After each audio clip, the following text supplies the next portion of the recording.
जम्मू कश्मीर से बड़ी खबर आई है, जहां पर ऑपरेशन कुलगाम यानी ऑपरेशन अघाल एनकाउंटर अब खत्म हो चुका है। जी हां, 12 दिनों तक लंबा ये एनकाउंटर चला, लेकिन अब ये बड़ी खबर आ रही है कि ऑपरेशन अघाल यानी ऑपरेशन जो एनकाउंटर चल रहा था, कुलगाम एनकाउंटर, वो 12 दिनों के बाद खत्म हो चुका है। आपको याद होगा कि 1 अगस्त को ये ऑपरेशन शुरू हुआ था और उसके बाद से 12 दिनों तक लंबा ये ऑपरेशन चलता रहा। आखिर और ये भी बताया जाता है कि पिछले 20 सालों में कश्मीर के अंदर जो इनकाउंटर्स हुए हैं, जो लंबे इनकाउंटर्स हुए हैं, उनमें से एक कुलगाम का अघाल इनकाउंटर भी शामिल है, जो पिछले 20 सालों में इस तरह के इतने लंबे इनकाउंटर खींचे हैं। आखिर इसकी वजह क्या कुछ है, क्या कुछ इस इनकाउंटर के बीच में हुआ और अचानक ये इनकाउंटर एक तरह से खत्म हो गया, इसे हम तफसील से जानेंगे। लेकिन शुरुआत यहीं से करते हैं क्योंकि बड़ी खबर है।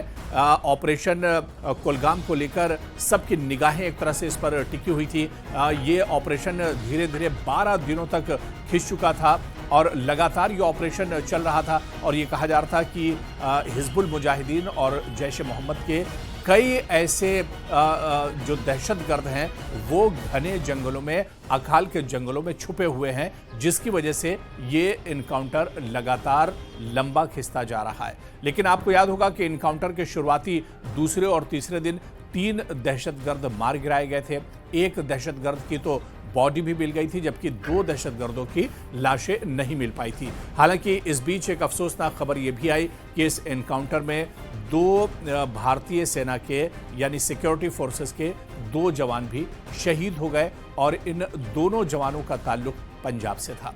खैर, अब ये इनकाउंटर 12 दिनों के चलने के बाद खत्म हो चुका है और इस इनकाउंटर की जो सबसे अहम बात जो इस इनकाउंटर में देखने को मिली, क्योंकि अघाल का जंगल बहुत ऊंचाई पर है और बहुत घना ये जंगल बताया जाता है, बहुत डेंस ये जंगल बताया जाता है, जिसकी वजह से ये काफ़ी लंबा इनकाउंटर चला। लेकिन इस इनकाउंटर की बड़ी वजह ये थी कि इस इनकाउंटर में आप देखिए कि जो आगाज़ हुआ, इन दहशतगर्दों की निशानदही की गई। ये कुछ संदिग्ध थे जो एक तरह से देखे गए थे इस अघाल के जंगली इलाके में, और इसके बाद हसास इंटेलिजेंस मालूमात की बुनियाद पर यह ऑपरेशन दरअसल शुरू हुआ था, जिसमें टीआरएफ से वाबस्ता दहशतगर्दों का शुबा जाहिर किया गया था और पहले मरहले में 3 दहशतगर्द मारे गए थे और इनका असलहा और गोला बारूद भी जब्त किया गया था। और ये ऑपरेशन दरअसल इतना लंबा चला, ऑपरेशन के दौरान ये मुसलसल लड़ाई एक तरह से चलती रही, मुसलसल गोलीबारी का तबादला भी होता रहा। हमलों के दौरान आप देखिए कि जो लेटेस्ट हथियार हैं, चाहे ड्रोन्स की बात करें, हेलीकॉप्टर की बात करें, पैरा कमांडोज यूनिट इस्तेमाल किए गए और ये जिस तरह से पिछले कई इनकाउंटर्स में ये कहा जाए कि बहुत कम ऐसे इनकाउंटर होते हैं जहां पर ड्रोन के जरिए से बम गिराए गए थे। और इसकी वजह यही है क्योंकि जंगल बहुत ज़्यादा घने थे, इसके अंदर पहुंचना बहुत मुश्किल था। इस वजह से ड्रोन का इस्तेमाल काफ़ी बड़े पैमाने पर इस इनकाउंटर में किया गया। इसके अलावा शुरुआती दिनों में हमने देखा था कि हेलीकॉप्टर्स का इस्तेमाल भी किया गया था और हेलीकॉप्टर से भी घने जंगलों पर नज़र रखी जा रही थी। लेकिन ये जंगल इतने ज़्यादा डेंस हैं, इतने ज़्यादा घने हैं कि आप अगर ऊपर से भी देखते हैं तो जंगल के अंदर आपको कुछ नहीं दिखेगा। दिन के वक्त भी इन जंगलों में अंधेरा रहता है, सन्नाटा पसरा रहता है और इसी तरह के जो हालात हैं, इसका फ़ायदा दरअसल ये दहशतगर्द उठाते हैं। तो आप देखिए कि ड्रोन्स, हेलीकॉप्टर और पैरा कमांडोज का इस्तेमाल यहाँ पर किया गया। इसके अलावा आप देखिए कि 2 फौजी जवान भी इसमें शहीद हो गए। लांस नायक प्रीतपाल सिंह 28 साल के थे और इसके अलावा सिपाही हरमिंदर सिंह ये भी इस इनकाउंटर में शहीद हुए, जबकि कई सिक्योरिटी फोर्सेस जख्मी भी हुए थे। कई अहलकार ऐसे थे जो भारतीय सेना के जो इसमें जख्मी भी हुए थे, जिनकी तादाद 1 दर्जन के करीब बताई जाती है। तो आप देखिए कि दरअसल शुरुआत में जब इन दहशतगर्दों को देखा गया था, ये अघाल के जंगल के आसपास का जो रिहायशी इलाका था वहाँ पर इनके बारे में पता चला था। कुछ संदिग्ध यहाँ पर देखे गए थे, मुश्तबा अफराद देखे गए थे जिनके पास असलहा और गोला बारूद था और उसके बाद ही 1 अगस्त को ये ऑपरेशन शुरू किया गया था। लेकिन शुरुआती तौर पर ये रिहायशी इलाके के पास देखे गए थे। ऐसे में जो मकामी लोग थे उन्हें भी अलर्ट रखा गया था और ये कहा गया था कि गैर ज़रूरी तौर पर वो अपने घरों से बाहर न निकले, बल्कि तकरीबन ये कहा जाता है कि 50% घरों को एक तरह से खाली करा लिया गया था, स्कूल बंद कर दिए गए थे। और ये कदम दरअसल एहतियाती तौर पर उठाए गए थे ताकि कोई नाखुशगवार वाक़या पेश ना आए, क्योंकि दहशतगर्द किसी वक्त भी हमला कर सकते थे। दहशतगर्द इस जंगल के अंदर छुपे हुए थे, इस वजह से एहतियाती तौर पर यह कदम उठाया गया था।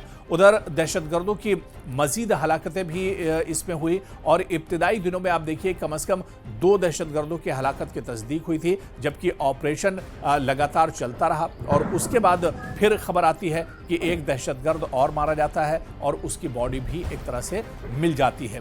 तो आप देखिए कि 3 दहशतगर्दों को यहां पर मार गिराया गया। 1 अगस्त से जारी ये इनकाउंटर 12 दिनों तक चला। हालांकि ऐसा बहुत कम होता है कि ये इनकाउंटर इतने लंबे खिंचते हैं, और अगर ये इनकाउंटर लंबे खिंचते हैं तो उसकी जो बड़ी वजह माजी में भी देखी गई, या तो रास्ते बहुत दुर्गम होते हैं, बहुत खतरनाक, बहुत पेचीदा रास्ते होते हैं, या फिर घने जंगल होते हैं, या ऊंची पहाड़ियों पर होते हैं, या ऐसी जगह पर इनकाउंटर होते हैं जहां पर गार और गुफाएं होती हैं, या फिर वहां पर नदी नाले होते हैं, जिसका सहारा दरअसल ये दहशतगर्द और ये आतंकी उठाते हैं। और इसी तरह की सूरत हाल कुछ अखाल के इस इनकाउंटर में भी थी। अखाल के इस जंगल में भी कुछ इसी तरह की सूरत हाल थी कि यहाँ पर जंगल में सिक्योरिटी फोर्सेस का अंदर जाना मतलब अपनी मौत को एक तरह से दावत देना था, क्योंकि दुश्मन अंदर कहां पर बैठा हुआ है, उसका ठिकाना कहां पर है, ये सिक्योरिटी फोर्सेस को नहीं पता था। हालांकि ऊपर से हेलीकॉप्टर और ड्रोन से भी नजर रखी जा रही थी, लेकिन इतने ज्यादा ये घने जंगल हैं कि ऊपर से कोई चीज दिखती नहीं है, और नीचे से आप जब इसके अंदर एंट्री करते हैं, इसके अंदर जाने की कोशिश करते हैं, तो दुश्मन घात लगाकर आप पर कभी भी हमला कर सकता है। और इसी तरह से जो भारतीय सेना के 2 जवान शहीद हुए थे, उनके साथ कुछ ऐसा ही हुआ था।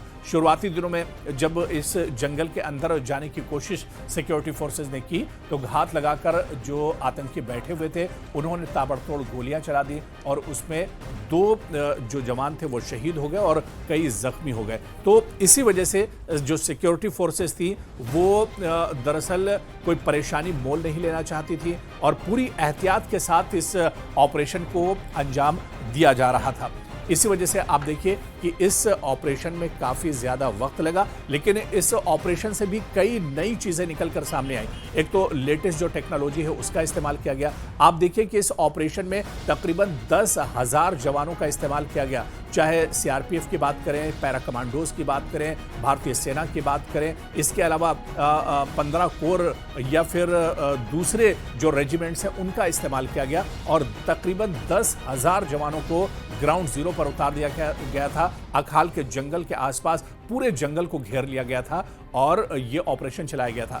हालांकि अब ये इनकाउंटर तो खत्म हो चुका है, लेकिन उसके बाद सर्च ऑपरेशन लगातार चलाया जा रहा है। जब तक पूरे इलाके को बहुत अच्छे से छानबीन नहीं कर ली जाएगी, पूरे इलाके को सैनिटाइज नहीं कर लिया जाएगा, तब तक ये सर्च ऑपरेशन जारी रहेगा। और जब इस बात के कवी इम्कान हो जाएंगे, जब ये पुख्ता हो जाएगी ये चीज़ कि जंगल में अब कोई दहशतगर्द मौजूद नहीं है या उसका कोई ठिकाना मौजूद नहीं है, तब ये जो सर्च ऑपरेशन है ये भी एक तरह से ख़त्म कर दिया जाएगा। लेकिन अच्छी बात यही रही कि 12 दिनों तक ये इनकाउंटर चला, और 12 दिनों के बाद ये इनकाउंटर अब खत्म हो चुका है। जो आतंकी थे उन्हें अंजाम तक पहुंचा दिया गया है, और इस बार जिस तरह से ये ऑपरेशन चलाया गया है, ऐसे में अब आने वाले दिनों में जब आतंकी घुसपैठ करेंगे या दरअंदाजी की कोशिश करेंगे, तो उनके सामने भी बहुत तरह के सवाल होंगे, क्योंकि ये ऐसे घने जंगल थे जहां पर इस तरह का ऑपरेशन पहले नहीं चला था। लेकिन इस ऑपरेशन से सिक्योरिटी फोर्सेज ने बहुत कुछ सीखा है, और आने वाले दिनों में इस ऑपरेशन के बाद सिक्योरिटी फोर्सेस को इससे बहुत सी मदद मिलेगी। जब इस तरह के ऑपरेशन होंगे तो उससे सिक्योरिटी फोर्सेस बहुत कुछ हासिल कर चुकी हैं। सिक्योरिटी फोर्सेस को इस तरह के घने जंगल के बारे में बहुत सी मालूमात हो चुकी हैं, यानी अब अगर दहशतगर्द या आतंकवादी इस तरह के इलाकों में आते हैं तो यहां से बच निकलना उनके लिए बहुत मुश्किल होगा।